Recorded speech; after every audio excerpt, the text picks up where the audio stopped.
Madame, Messieurs, très heureuse de vous retrouver dans le cadre de votre émission Un homme, un concept, une émission où on essaie de réfléchir, on essaie d'aller au-delà de factuel, au-delà du sensationnel, où on essaie de se calmer, réfléchir, surtout autour de la situation politique de l'heure ici en République démocratique du Congo. Comme vous le savez, cela a fait un peu plus d'une année que le chef de l'État avait annoncé son intention d'organiser un dialogue politique inclusif ici en République démocratique du Congo. Plus d'une année s'est écoulée.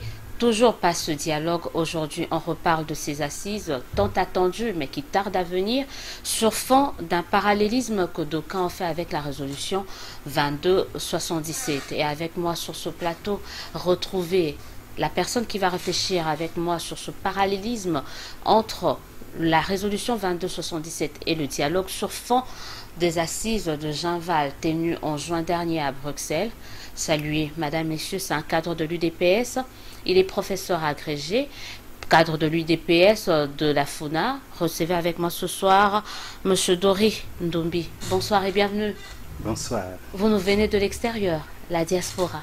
En effet, non, je ne suis pas de la diaspora, je viens de l'extérieur parce que je suis souvent à Kin. Donc j'ai mes activités ici, à la fois politiques et autres. Donc je suis assez souvent à Kin. Je n'aime pas qu'on me catalogue comme diaspora. Il faut dire que ça a une connotation de plus en plus péjorative. Avant, ça avait une connotation quand même assez positive, mais ça a changé depuis parce que... À votre avis, qu'est-ce qui s'est passé? C'est depuis 2011 où le mal remonte un peu plus loin par rapport à ça. Bon, je ne vais pas m'étendre sur le sujet. Tout simplement, je pense qu'il y a eu quelques personnes de la diaspora qui sont arrivées ici au Congo, qui ne se sont pas comportées comme cela aurait fallu.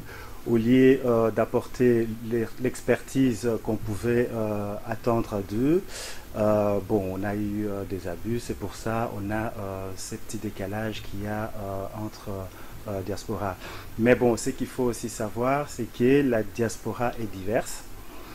On retrouve de tout. La diaspora représente... Et de n'importe quoi aussi je ne qualifierais pas de nos concitoyens de n'importe quoi, donc, mais je dis tout simplement la diaspora est diverse. La diaspora représente la communauté nationale, c'est-à-dire la communauté congolaise, de ce qu'il y a de mieux et de ce qu'il y a de moins réjouissant. On aura le temps de parler quand même de cette problématique de diaspora qui nous colle à la peau. Ça fait comme ça plusieurs années. On aura le temps de parler de ça dans une émission beaucoup plus élaborée. Vous êtes cadre de l'UDPS. En effet. Vous occupez quelle fonction et en quoi consiste votre travail au sein de ce parti mythique? Voilà, au sein de ces partis mythiques, je suis cadre et pionnier. Vous ne l'avez pas mentionné dans... la présentation, surtout en ce moment, c'est important de les souligner et de le dire. Pour faire une petite introduction, je suis à l'UDPS, je crois, bien avant même la fondation de l'UDPS. Bien avant 82. Bien avant 82, parce que nous avons d'abord commencé par soutenir les 13 parlementaires. À l'époque, il n'y avait pas encore les partis comme tels. Je crois que les téléspectateurs se souviendront de la lettre de 13 parlementaires. Donc on a commencé à les soutenir en ces moments-là. C'était le seul mouvement qui pouvait encore s'opposer au MPR. Et ça s'est faisait, si j'ai bonne mémoire, encore en clandestinité. Donc par après, nous comme moi j'étais déjà à l'extérieur du pays, par après les choses évoluant, on a eu l'UDPS où l'UDPS a été créé et naturellement nous avons suivi, accompagné les 13 parlementaires. Et à un certain moment, je suis parti de l'UDPS pour des raisons X, Y, Z, comme beaucoup d'ailleurs. Et par après, je suis revenu au sein de l'UDPS. Ce que j'ai oublié de dire encore, c'est que dans le comité d'Ikonda de la représentation en Belgique, je crois des années 80, je ne me rappelle plus très bien la date, j'étais déjà secrétaire, je crois, fédéral pour la jeunesse, culture et sport, déjà à l'époque d'Ikonda. Donc comme je disais, je suis parti, puis je suis revenu. Je suis à la Fédération des Funa où je milite, où je m'occupe essentiellement de relations avec les autres partis et les forces sociales dans notre pays pour la Fédération de la Funa. Parallèlement à ça, j'ai été candidat député Candidat national. malheureux, hein.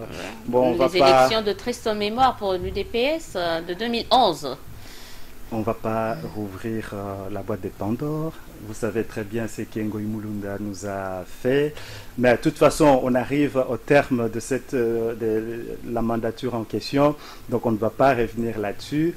J'étais candidat donc pour la Funa. J'étais candidat effectivement à Funa pour l'UDPS en 2011. Et en 2015, le parti m'a de nouveau fait confiance et j'ai été candidat député provincial, cette fois-ci pour la commune de Kalamou, toujours dans Funa, dans la fédération des Funa. Comme vous le savez, malheureusement, ces élections, on les attend toujours. C'est pour bientôt. Le train, la machine électorale est déjà en marche, comme le dirait le président de la CENI. Corneille Nangaa, reparlons un peu de ces pionniers parce qu'on parle quand même beaucoup trop. Pendant ce temps, on parle beaucoup trop de ces pionniers. Qui est-ce qu'on entend? Qui est-ce qu'on peut appeler pionnier à l'UDPS? Voilà. À l'ère actuelle, au congrès de 2010, l'UDPS a modifié ses statuts.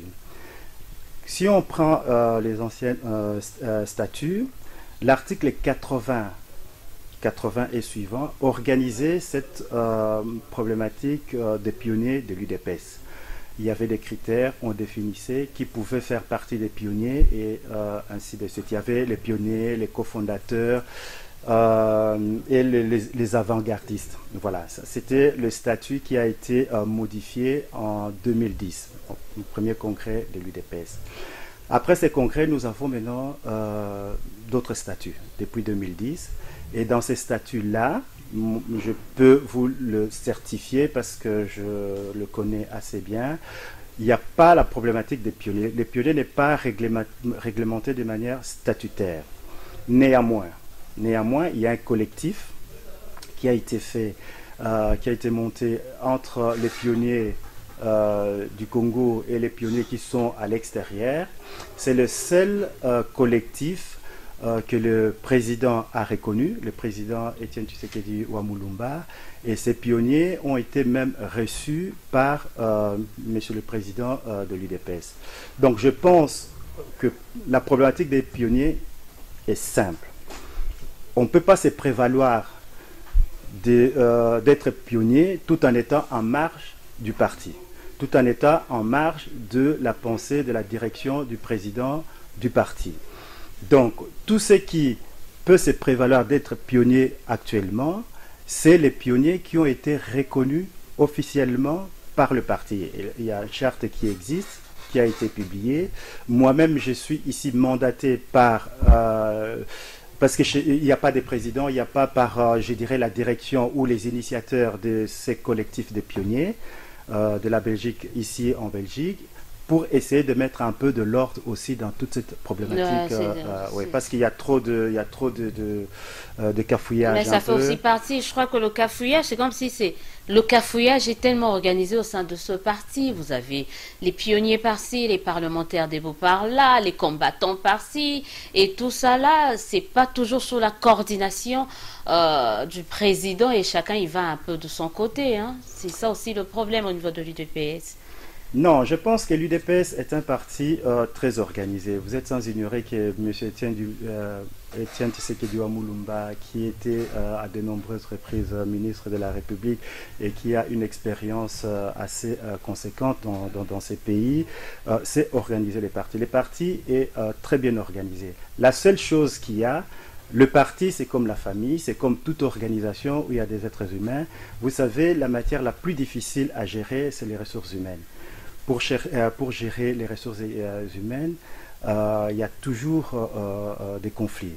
Donc, des fois, on peut résoudre ces conflits facilement. Des fois, quand il y a trop d'ego, ça pose pas mal de problèmes, comme actuellement dans notre parti, comme dans d'autres partis aussi. Hein. Vous êtes sans ignorer qu'il y a pas mal de partis qui sont dédoublés. Il y a pas mal de partis où, d'un côté, les uns sont au gouvernement et de l'autre côté, les autres sont dans l'opposition. On ne va pas citer les gens pour ne pas mettre les gens mal à l'aise, d'autant plus qu'ils certains deviennent nos alliés. Donc on en parlera peut-être tout à l'heure quand on abordera la problématique de conclave de Genval. On y est déjà d'ailleurs dans le conclave, parce qu'aujourd'hui, il ne faut pas qu'on se leurre quand on parle d'Étienne. Mais c'est vrai, j'aurais bien voulu parler un peu de cette nébuleuse qui est le DPS.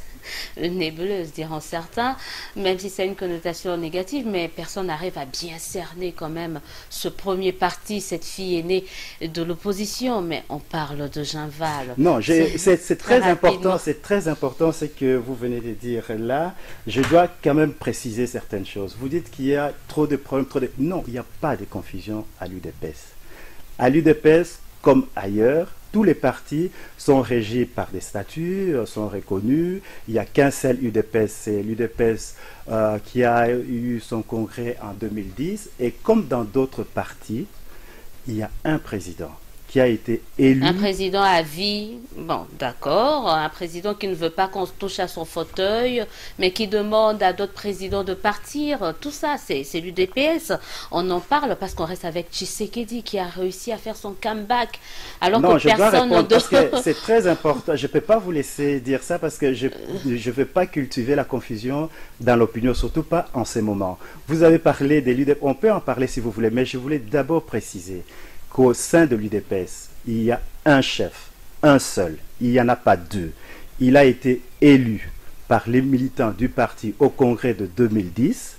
Donc toute personne de l'UDPS... Son mandat court, en fait. Son mandat court, hein, jusqu'au prochain congrès qui va se tenir d'ailleurs ces mois-ci. Il y a un comité préparatoire qui prépare ces congrès. Mais c'est très important de le souligner, il y a une ligne.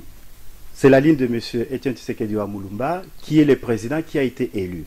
Toute autre personne qui a les capacités, qui a les aptitudes à être président de l'UDPS, mais il peut poser sa candidature lors du prochain congrès. Et les militants choisiront entre... je ne sais pas si M. Tshisekedi sera candidat au prochain congrès. S'il est candidat, ben, les militants choisiront. C'est simple comme bonjour. Ok, c'est simple comme bonjour. On parle de Tshisekedi, je le disais tout à l'heure, qui a réussi à faire son comeback alors que certains prédisaient peut-être sa disparition, peut-être de manière assez prématurée, mais il a réussi à faire un retour assez remarquable dans la sphère politique congolaise en réussissant ce coup de maître avec cette organisation des assises de Genval. Vous y étiez. Parlez-nous de ces assises, parce que tout au début de cette semaine, on a organisé cette grande restitution de toutes les forces politiques et sociales qui avaient pris part à ces assises, mais vous y étiez de l'intérieur. En quelques minutes, essayez de nous brosser un peu le déroulement de ces assises de Genval. Vous savez, nous sommes là, effectivement, pour faire la restitution de ce qui s'est passé à Genval, non seulement à Genval, mais tous les processus qui se déroulent depuis un certain temps, d'ailleurs depuis les dernières élections. Donc, je ne vais pas présenter Genval en 2-3 mots. Genval, il faut d'abord connaître cette philosophie. Situez d'abord la ville. C'est une ville? Oui, c'est une petite ville qui se situe à banlieue de Bruxelles, qui est à côté de Waterloo, Braine-l'Alleud, et tout ça, ceux qui connaissent Bruxelles savent très bien. C'est la route pour aller vers Namur. Voilà, c'est une très belle ville. Il y a un lac extraordinaire comme chez nous à l'est du pays. Donc je crois que les conclavistes n'étaient pas tellement dépaysés. Voilà, ça c'est à titre d'anecdote. Les conclaves de Genval, c'est l'accomplissement, l'aboutissement et les points d'or du combat de l'UDPS et de son président, M. Etienne Tshisekedi Mulumba, par rapport à l'impasse politique que nous vivons depuis 2011. 2011, les élections chaotiques, vous en souviendrez et les téléspectateurs s'en souviendront. Pour résoudre cette crise, la communauté internationale, dans le cadre des accords cadres d'Addis Abeba, et l'UDPS ont préconisé un dialogue politique entre toutes les parties pour résoudre ces conflits. C'est ainsi qu'en 2011, vous vous souviendrez, vous en parlez pas, peut-être que vous en pensez pas moins, que après 2011, les combats de notre président, M. Etienne Tshisekedi Mulumba, c'était l'impérium. Vous vous rappelez? On s'est battu pour avoir l'impérium. Que vous n'avez pas eu. En 2015, l'UDPS a rédigé un cahier de charges de sortie de crise qu'on a appelé la feuille de route de l'UDPS. Cette feuille de route qui a été longtemps vulgarisée, qu'on a restituée à travers le pays et la communauté internationale, cette feuille de route de l'UDPS, c'est la voie que notre président, M. Etienne Tshisekedi, a trouvée pour pour sortir de cette crise de 2011. C'est d'un côté la majorité actuelle qui est sortie des élections de 2011, et de l'autre côté, l'UDPS... Et ses alliés, que vous choisissez vous-même selon vos critères, c'est ça? Non, je vais répondre à votre question, mais je termine d'abord Genval, sinon on va s'embrouiller. Donc d'un côté, c'est la majorité présidentielle, et de l'autre côté, c'est l'UDPS et ses alliés. L'UDPS et ses alliés, c'est-à-dire les forces politiques acquises au changement, les forces politiques et sociales acquises au changement, qui se retrouvent autour de M. Etienne Tshisekedi. Et de l'autre côté, on a la majorité présidentielle avec les alliés aussi. Ça, c'est le schéma de sortie des crises. Et ce schéma-là, pourquoi on va aller au dialogue? Parce que quand on entend dialogue, des fois, ça prête à sourire. Il y a des gens, hier, ont combattu même cette idée de dialogue. Hier, ne voulaient pas entendre parler. Aujourd'hui, sont devenus des chantres du dialogue. Aujourd'hui, il se trouve que l'UDPS traîne les pieds, ou M. Etienne Tshisekedi Mulumba traîne les pieds pour aller au dialogue. Mais tout ça, on verra. Tout ça, on verra. C'est pas le cas. Il faut qu'on y aille. C'est le cas quand vous signez des alliances. On voit Ibiza, on voit des différentes réunions que vous avez eues à huis clos, un peu en catimini, diront certains, entre l'UDPS et une frange de la majorité. Vous signez des accords comme ça, et puis après, vous faites du rétropédalage. On dit que c'est normal que les gens puissent dire que l'UDPS traîne les pieds. Voilà. Je continue mon raisonnement pour vous montrer d'où vient le conclave, où on va. On atterrira à votre dialogue, à ce que vous venez de dire. Donc, les dialogues, pourquoi faire? Les dialogues, d'abord, vous savez qu'on était en crise. Si on veut les dialogues, c'est d'abord pour favoriser la réconciliation et la démocratisation. Le dialogue, c'est pour protéger les libertés fondamentales et les droits de l'homme, afin d'ouvrir la voie à la tenue des élections libres, crédibles et transparentes, conformément à la Constitution, et pour une alternance démocratique en République démocratique du Congo. C'est ainsi qu'en avril, je crois, 2016, quand on fêtait l'anniversaire du discours de M. Mobutu. Le 24 avril. Voilà, comprenez mon émotion. Quand on fêtait cet anniversaire-là, M.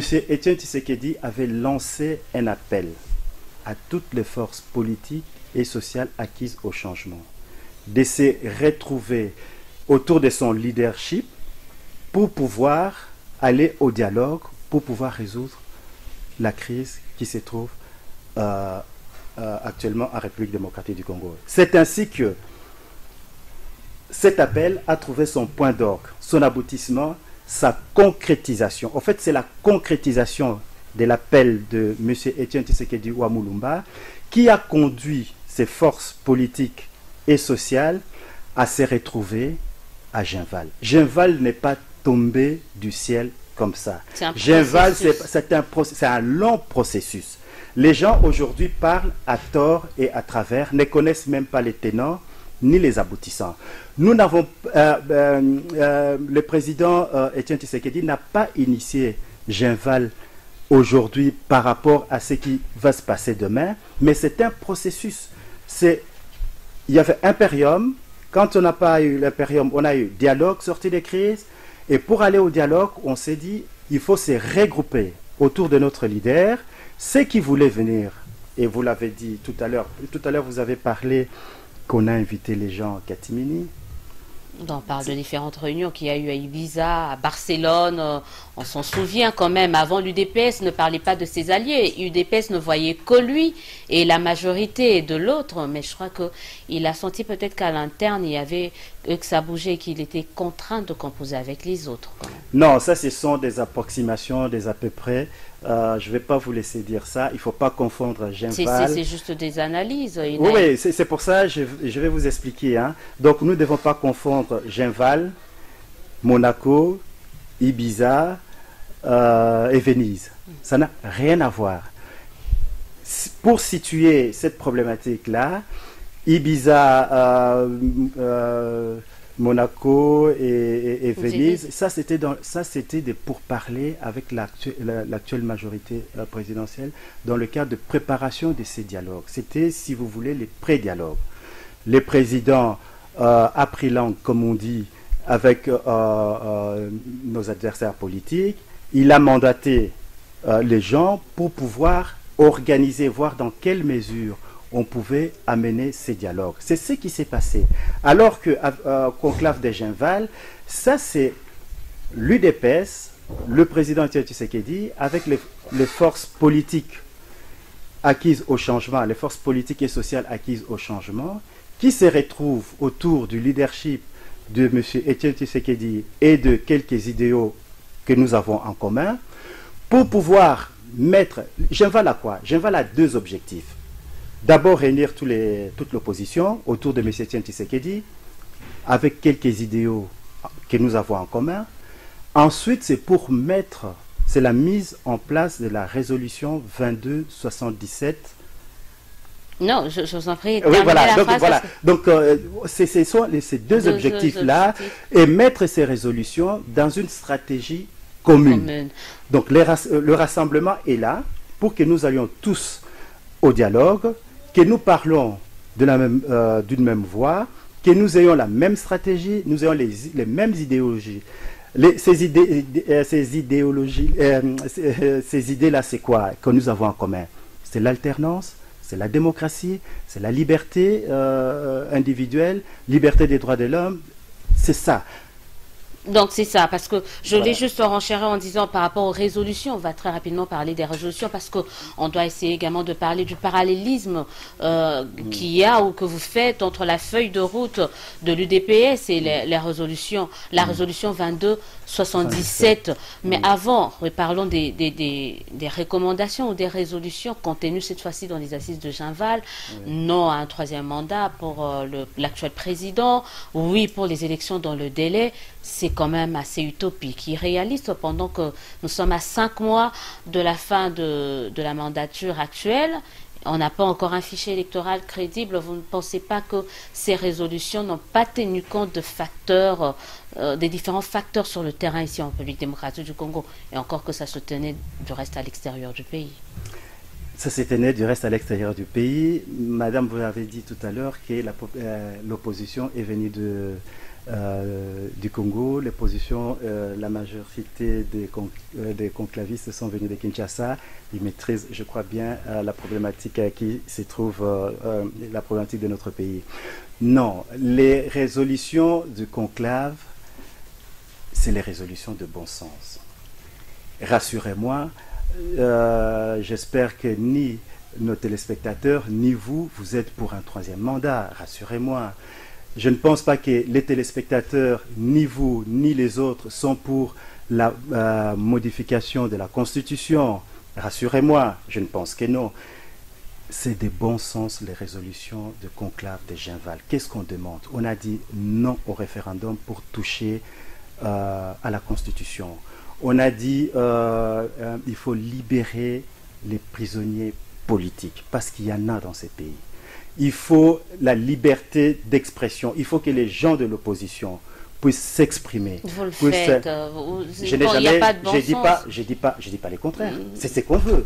Je suis là s'il n'y en avait pas, effectivement, je ne serais pas là. Donc si c'est je suis une là, résolution erronée, parce qu'il y en a, vous parlez, vous tenez des meetings, on vous laisse parler quand même. Il y a des résolutions qu'il faut carrément effacer, parce que ça se voit, ça se vit au quotidien ici en République démocratique du Congo. Non, mais là, vous faites l'ironie. Je peux comprendre. Vous savez très bien, madame, que dans notre pays, c'est vrai, j'ai cette liberté, j'ai ce loisir de pouvoir parler. C'est pas tout le monde qui le fait. Regardez, nous programmons déjà un meeting pour le 31 juillet de cette année. Comme par hasard, il y a aussi d'autres manifestations les 31. Au nom de la liberté. Au nom de la liberté, oui. Ben, au nom de la provocation aussi, je crois. Mais bon, bref, c'est pas grave. Chacun est libre de faire ce qu'il veut. Madame, si moi j'ai dit aujourd'hui, je sais pas moi, je vais aller dans votre bureau pour travailler et tout ça, vous m'accordez votre bureau, par exemple. Je donne un exemple farfelu, mais qui a tout son sens. Et tout d'un coup, un monsieur qui me voit dans votre bureau, qui vient aussi comme par hasard, il veut travailler le même jour, à la même heure. Mais bon, grand bien le fasse, ça c'est pas un problème. Quand vous parlez de conditions ou des revendications des générales, ce sont des revendications de bon sens. Vous savez très bien qu'il y a des médias qu'on a fermés dans ce pays, dans notre pays, vous le savez très bien. Vous savez qu'il y a des gens qui sont en exil. On s'est convenu de ne pas citer des noms, mais vous le savez très bien, il y a des gens aujourd'hui qui ne peuvent pas revenir dans notre pays. Une fois qu'ils vont mettre le pied ici, ils vont être arrêtés, vous le savez. Qu'est-ce qu'on demande? Est-ce que c'est tellement compliqué, c'est tellement difficile. C'est tellement difficile. Par exemple, je donnais l'exemple de l'organisation des élections, surtout la présidentielle. Dans le délai, c'est tellement difficile, sans fichier, sans moyens, sans sécurité, c'est tellement difficile. Madame, je vous connais parce que je suis souvent vos interventions et votre émission, vos émissions. Vous êtes une femme intelligente et ça, je le sais. Et vous savez aussi très bien qu'il n'y a pas de problème. S'il y a des problèmes, c'est des problèmes qui sont organisés, exprès. Quand on veut organiser des élections, on ne se réveille pas un beau matin en se disant, aujourd'hui, demain, on organise des élections. Et pourquoi on a organisé les élections en 2006? Et pourquoi on a organisé des élections en 2011? La problématique des élections, c'est la problématique de la majorité actuelle, qui ne veut pas de l'alternance. Quand vous regardez notre Constitution, à l'article 69, il est indiqué, vous pouvez le lire même pour nos téléspectateurs si vous voulez, c'est clair et limpide.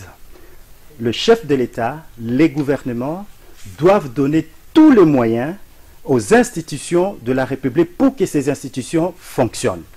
1.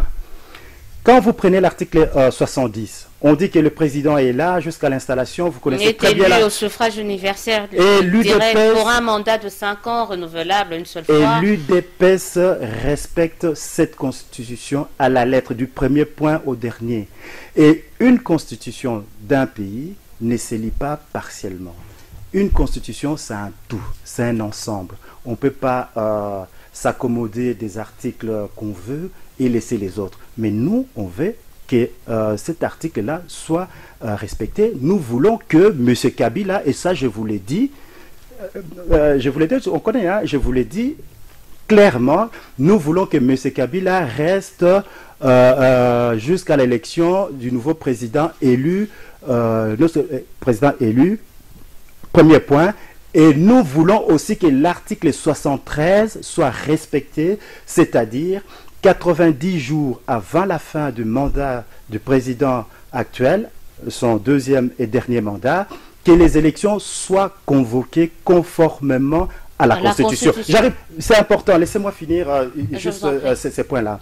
Parce que vous ne pouvez pas dire, ou les uns et les autres ne peuvent pas dire, ok, l'article 60, il faut le respecter, il faut, on est d'accord, il faut le respecter cet article.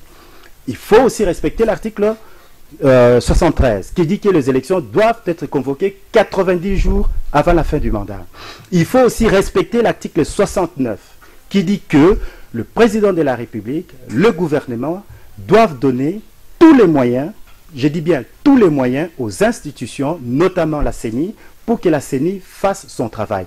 Moi, je veux vous dire, madame, je vous regarde dans les yeux, je vous dis, tous les apprentis sorciers qui racontent n'importe quoi, il faut très bien lire la Constitution, parce que le 20 décembre, il y en aura beaucoup qui vont se réveiller avec... le ciel ne va pas nous tomber sur la tête. Elle ne tombera sûrement pas sur la tête. Sûrement pas. Sûrement donc pas. On va dormir, on va se réveiller, il y aura un 21 décembre. Il y aura même un 23. Un 22, un 23. Exactement. Et on ira, qui sait. Mais je voulais revenir, vous parliez tout à l'heure des résolutions des Ginval comme étant des résolutions de bon sens. Mais au nom de ce bon sens-là, est-ce que vous pensez qu'on peut aller aux élections sans un fichier électoral fiable, parce que l'opération commence au niveau de la CENI le 30 juillet, la CENI dit qu'il lui faut 16 mois, 17 mois pour avoir tout ce qu'il faut, mettre en place tout ce qu'il faut pour réussir. Est-ce que le bon sens ne vous demande pas à vous de prendre votre mal en patience et d'attendre calmement que la CENI organise des choses de la plus belle de façon que ce soit? Merci madame pour cette question. Et je vous réponds simplement. Le bon sens voudrait que la Constitution de la République démocratique du Congo soit respectée. De l'article 1 à au dernier article. Tout simplement. Et qu'est-ce que la Constitution dit? La Constitution dit qu'il fallait donner les moyens, à la CENI pour que la CENI fonctionne. La Constitution dit que 90 jours avant la fin du mandat, il faut convoquer le corps électoral pour élire le nouveau président. Voilà, c'est que moi je suis pour qu'on respecte la Constitution. Les dangers qu'il y a, quand vous parlez du 22, du 23 décembre, mais le 20 décembre, je reviendrai chez vous. Parce qu'en ce moment-là, nous n'exigerons plus la tenue des élections. Réalisez bien l'article 165. Et tous ceux qui parlent de fichiers électoraux, de tout ça, qui regardent très bien et qui comprennent très bien l'article 165 de notre Constitution. Il dit quoi? Il faut pas jouer avec le feu. Personne n'est au-dessus de la loi. Ni l'UDPS n'est pas là pour violer la Constitution. L'UDPS est là pour que cette constitution soit respectée du début à la fin. À titre personnel, maintenant je parle ici vraiment à titre personnel.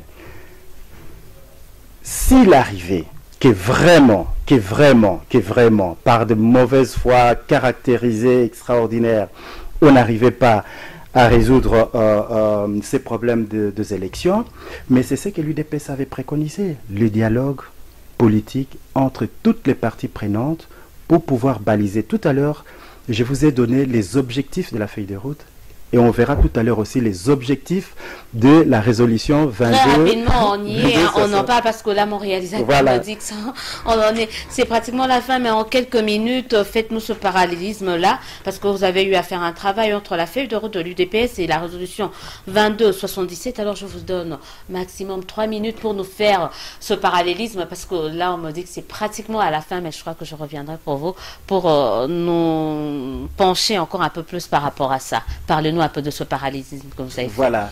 Donc ça va être très difficile de pouvoir faire ces parallélismes-là, mais je veux vraiment brosser les points capitaux. Donc, si vous voulez, la résolution 2277, pour ceux qui l'ont lu, ils trouveront que ça était plus inspiré par la feuille de route de l'UDPS. Point par point. La feuille de route de l'UDPS a, je crois, 7 points, si je ne m'abuse, et c'est divisé en 2 volets. Le premier volet, c'est le règlement électoral de novembre 2011. L'UDPS dit quoi? L'UDPS demande les sanctions de responsables de cette crise, la crise de 2011. Et que dit la résolution? Nous n'allons pas, comme on n'a pas le temps, je vais seulement donner le paragraphe de cette résolution, et ceux qui sont intéressés pourront regarder par eux-mêmes. Le paragraphe 11 et 12. Les paragraphes 11 et 12 règlent le problème. Ils règlent le problème en disant quoi? Que le gouvernement de la République doit prendre les mesures pour sanctionner les responsables de ces conflits de 2011 des élections. Ça, c'est le premier volet. Le deuxième volet, on parle du calendrier électoral. L'UDPS a exigé un calendrier global. c'est ce que le paragraphe 9 de la résolution dit. Invite la Commission électorale nationale indépendante à publier un calendrier complet, révisé, couvrant la totalité du cycle électoral, ainsi de suite. Ça, c'est le paragraphe 9 de la résolution. La restructuration de la CENI. Nous voulons la restructuration de la CENI. Qu'est-ce que la résolution dit? Je vous renvoie au paragraphe 7 et 8 pour ne pas déborder sur le temps. Les conflits, les contentieux électoraux. Ça aussi, c'est réglementé par le paragraphe 7 et 8 qui dit que le gouvernement ou le dialogue peut permettre de mettre en place des mécanismes qui pourront suivre les prochaines élections pour éviter les contestations. Les fichiers électoraux, vous en avez parlé tout à l'heure, c'est le paragraphe 35, où même le Conseil de sécurité des Nations Unies a donné mandat à la MONUSCO pour pouvoir aider la République, pour pouvoir réaliser ces problèmes de fichier électoral. Ainsi de suite, ainsi de suite, ainsi de suite. On arrive à la conclusion que la feuille des routes... sera également votre conclusion. Voilà, ma conclusion, c'est pour résoudre la crise électorale de 2011, le président Tshisekedi Moulumba a préconisé un dialogue pour sortir de cette crise. Et nous réclamons, et nous étions les premiers à réclamer ces dialogues. Nous ne voulons pas aller dans des aventures. Nous connaissons très bien, nous nous connaissons les uns les autres. Nous voulons un dialogue dans le cadre de la facilitation internationale. La facilitation, il doit y avoir des panels, il y a des conditions sur les prisonniers, ainsi de suite, pour que les résolutions de ces dialogues puissent être opposables à tous et à tous. Voilà, c'est par ce mot que ce souhait d'ailleurs que nous mettons un terme à cette émission. Je crois qu'on aura le temps encore, peut-être la semaine prochaine, de revenir encore sur vous, avec vous sur ce plateau pour reparler cette fois-ci de fond en comble sur ce parallélisme que l'UDPS fait entre sa feuille de route et également la résolution 2277. En attendant, je vous dis merci d'avoir été de nôtre ce soir dans le cadre de cette émission. J'ai reçu pour vous, madame, messieurs, monsieur Dori Doumbie, professeur cadre de l'UDPS, ex-candidat, pionnier du parti cher à Étienne Tshisekedi. On se dit au revoir. Appelez-nous pour vos suggestions, vos réactions, vos remarques. On sera toujours là pour vous. En attendant, nous vous souhaitons de passer une excellente suite de programmes en compagnie de Congo Web. On se dit au revoir et surtout à dimanche prochain.